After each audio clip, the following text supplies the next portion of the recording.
Daniela, es que quiero usar el ordenador, ¿cómo hago?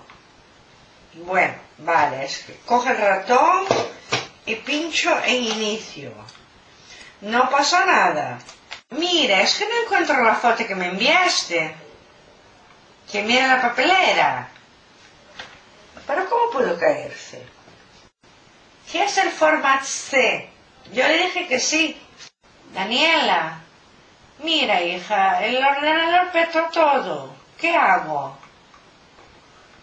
Ah, vale, cerra la ventana. Pero, Daniela, no hace frío. Simba, deja el ratón. Mira, es que me manda muchos mensajes de Viagra. ¿Cómo sabes los de tu padre? ¿Dónde voy a meter el CD?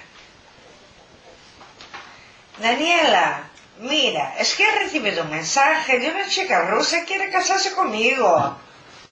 Si pasé el antivirus para limpiar el ordenador. Sí, la asistente ya pasó todo, ya limpió todo. Ya está todo limpio.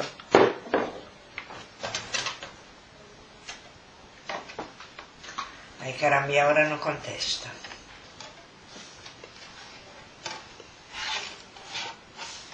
Mira, es que te he invitado a Facebook. A ver, acéptame.